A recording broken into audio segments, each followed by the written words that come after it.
조갑제 TV 시청자 여러분 안녕하십니까? 7월 3일 오전 11시입니다. 최근 일주일 사이에 중요한 변화가 있습니다. 이 북한 핵 문제와 관련해 가지고 미국의 정보기관 CIA, DIA 그리고 관련된 북한 전문가들이 언론에 정보를 흘리고 있습니다.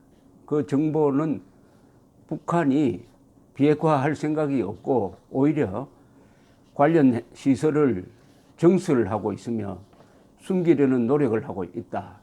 따라서 트럼프가 속고 있다는 경고를 담은 정보가 국가기관 쪽에서 나오고 있습니다.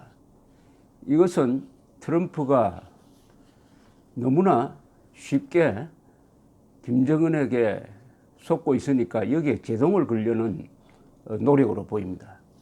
또 주한미군 철수 이야기를 하니까 미국 군 내에서 일종의 사보타지를 하고 있는 게 아닌가 하는 생각이 듭니다.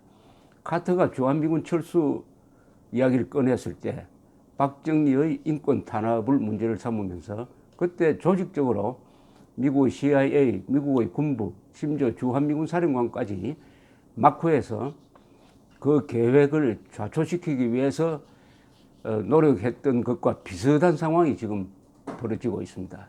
이게 또 트럼프와 그 측근들에게 상당한 압력으로 작용하게 될 것입니다.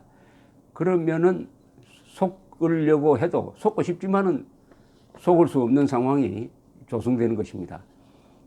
자유세계는 이런 점에서 아주 견제장치가 잘 발달되어 있습니다. 문제는 그런 게 노출되어야 합니다. 문제가 노출되면은 민주국가에서는 문제를 해결할 수 있는 이 자정기능이 작동하는 경우가 있습니다. 그 과정에서 지금 정보기관에서 흘리고 있는 정보를 보면은 그동안에 전혀 알려져 있지 않았던 중대한 정보가 이제 막 나옵니다. 미국 정부에서 북한의 핵폭탄 보유수를 65개 정도로 보고 있답니다. 저는 이게 정확하다고 봅니다. 65개를 주장하는 한국의 학자들도 들어 있었습니다. 그러나 그때마다 사람들이 야, 그거 너무 과장이다. 많아봤자 10개다. 이렇게 덮으려고 했지만은 결과적으로는 60개 설로 굳어지고 있습니다. 그럼 그 중에서 플루토늄으로 만든 게 몇 개냐? 우라늄으로 만든 게 몇 개냐가 중요한데 이것은 저희 계산입니다. 플루토늄으로 만든 것은 한 10개 정도일 겁니다. 10개 내외. 나머지는 우라늄 폭탄일 가능성이 많고 이 우라늄은 지금도 보이지 않는 곳에서 계속 농축해서 만들고 있으니까 65개를 뭐 100개, 200개 만드는 것도 가능합니다. 그러니까 머지않아 이스라엘 수준, 이스라엘이 한 원자폭탄을 300개 내지 400개 가지고 있는 걸로 추정되는데 이스라엘과 맞먹게 될 것이다라고 진단했던 사람들이 한 3년 전, 4년 전에 있었는데 결국 그 사람들의 의견이 맞았습니다. 우리나라에서는 이상하게 북한의 핵 능력을 그동안에 과소평가해오는 사람들이 많았습니다. 전문가를 자칭하는 사람들, 심지어 정부기관에 있는 사람들도 북한은 핵폭탄 만들 수가 없다. 만들어봤자 그거 터질지 안 터질지 모른다. 수소폭탄 어림도 없다. 라는 이야기를 계속 해왔고 그것을 뒷받침하는 여러 가지 또 논리적인 과학적인 근거를 대면 그럴듯하게 들렸습니다. 그러나 결과적으로 맞지 않았어요. 북한의 핵 능력을 과소평가했다는 것이 이미 드러났습니다.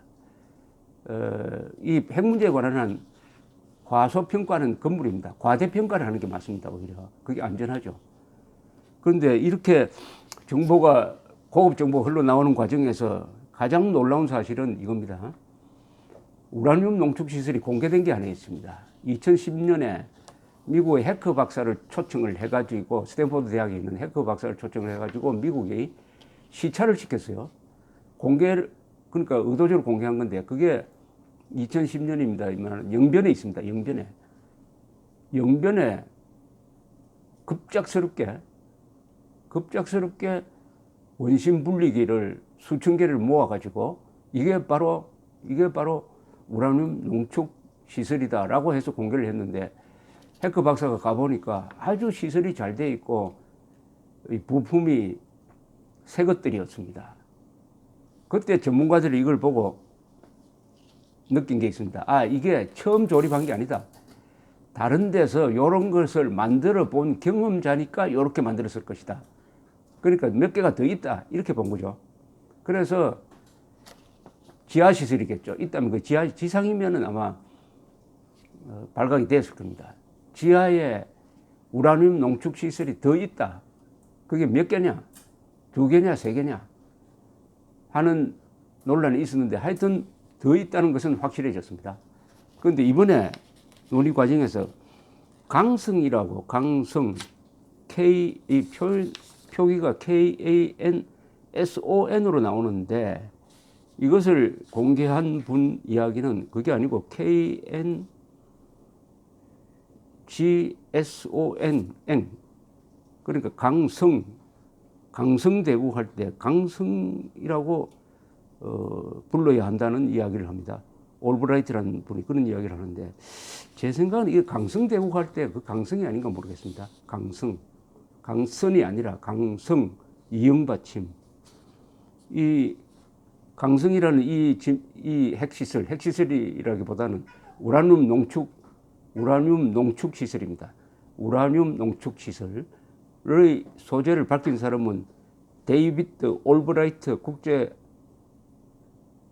과학국제안보연구소 소장인데 이분은 핵 전문가입니다. 그리고 미국 정부와 함께 북한과 협상을 한 경험자도 있는데 오늘 보니까 VOA 김명남 기자와 인터뷰를 했는데 그 내용이 이렇습니다. 왜 강성이란 말이 이제 갑자기 나왔느냐 하면은 그동안에 탈북자 등등을 통해서 또 북한이 우라늄 농축 시설을 돌리는데 꼭 필요한 부품이 수입을 해야 할 부품이 있습니다. 그 중에 하나가 고압 알루미늄 파이프인데 이것은 고속 회전에 견딜 수 있는 것이라야 합니다. 그런 것을 쭉 추적하는 과정에서 강성이라는 곳에 비밀 우라늄 농축 시설이 있다 하는 확신을 갖게 되었다. 그러나 공개하지 않았다. 그런데 왜 이번에 공개를 했느냐? 공개를 하면은 북한이 어떤 식 반응이 나올까 하는 것을 테스트 한번 하고 싶었다는 이야기죠. 또 이런 의도도 있겠죠. 영변 핵시설을 가지고 또 쇼하는 것을 막고 영변 핵시설을 또 뭐 사찰을 받는다든지 그 중에 몇 개를 불능화한다든지 하는 걸로 해가지고 이게 북한이 비핵화의 성의를 보고 있다 하는 쇼를 막고 진짜 강성 이것을 신고하는지 안 하는지 한번 보자. 강성을 신고하면은 비핵화에 진정성이 있다는 것이고 강성을 신고 안 하고 다른 거 신고하면은 믿을 수 없다 하는 일종의 미국 정부에 대한 경고로서 강성의 소재를 밝힌 것으로 보입니다.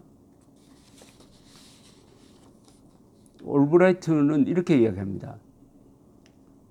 영변 핵시설에서 원심 분리기 조립을 담당하던 탈북자가 있었습니다. 이 정도 같으면 굉장히 핵심 탈북자인데 한국에서는 이 사람을 만난 사람이 없습니다. 그런데 미국 전문가들이 면담을 한 모양입니다. 한국에 왔는지 어디로 갔는지 잘 모르겠습니다만 신뢰할 만한 사람이었죠. 이 탈북자는 부품이 어떻게 넘어오고 또 어떻게 조립됐는지 증언을 했습니다. 원심 분리기 프로그램이 영변에서 시작된 게 아니란 것을 알 수 있었습니다. 즉 영변에 나타난 그 원심 분리기는 다른 데서 가져온 거란 뜻입니다.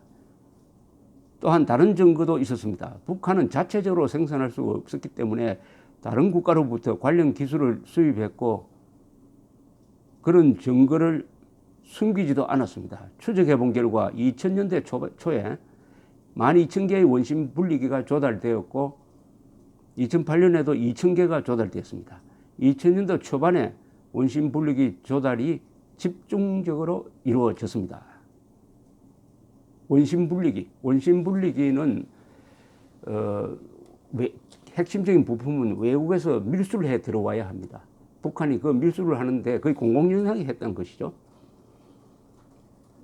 그 중에 하나가 북한 측의 실수로 해가지고 그 샘플이 미국에 넘어가서 미국에서 테스트를 해보니까 그 고속 고압 알루미늄 파이프에서 농축된 우라늄의 미량이 발견된 적이 있습니다. 올브라이트 씨는 이런 정보를 공개하지 않으려고 했는데 공개한 이유는 북한이 이 시설을 신고할지 시험해 보고 싶었습니다. 또한 미국 측 협상가들도 영변에만 집중했던 과거와 같은 합의를 하지 않도록 하기 위해서 제가 정보를 공개했습니다. 이렇게 이야기합니다. 그러면 이게 가능성 하나밖에 없느냐?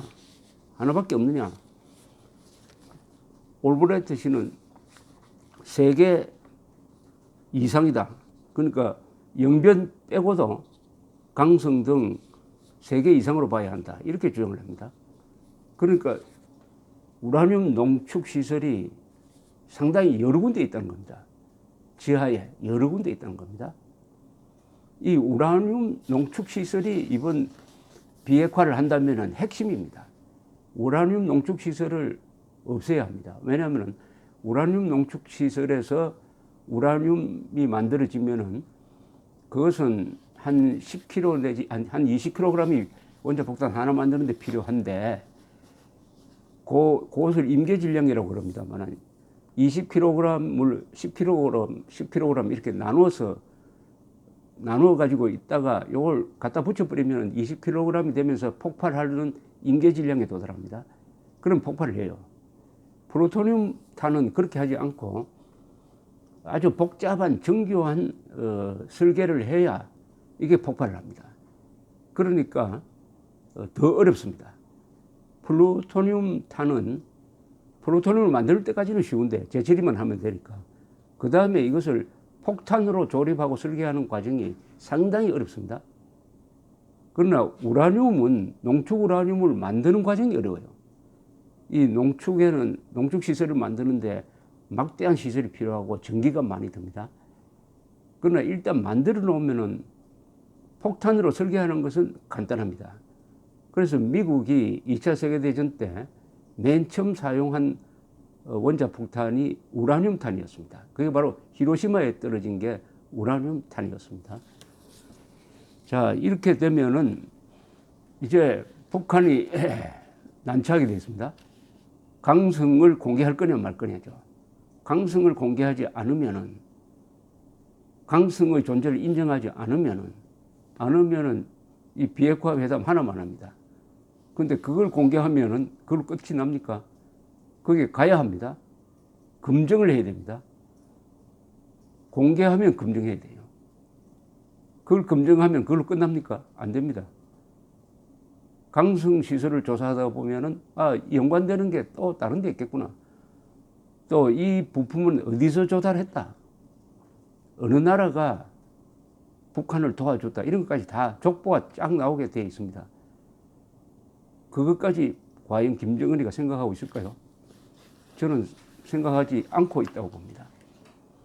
그러나 강성이 영변과 더불어 강성이란 이 단어가 이제 앞으로 많이 사람들 입에서 회자될 것이라고 생각을 합니다. 아주 흥미진진한 겁니다.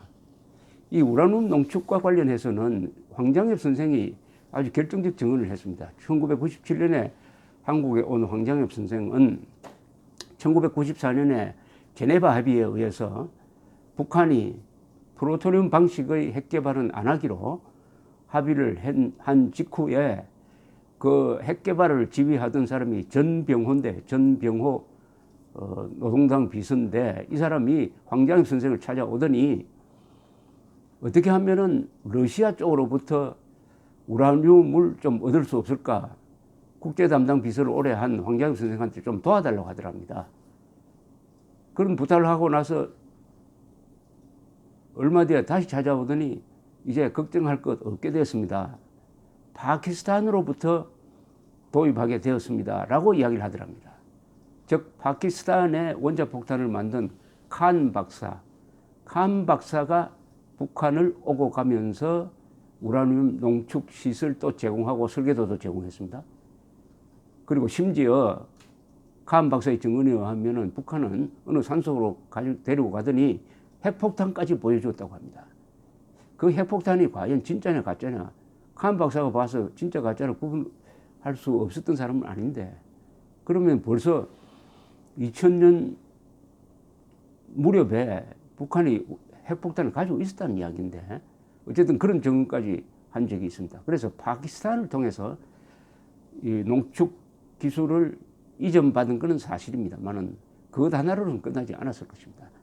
중국을 통해서든지 러시아를 통해서든지 여러 나라에서 기술이 들어갔다고 판단이 됩니다. 그것을 다 공개를 할 수 있느냐?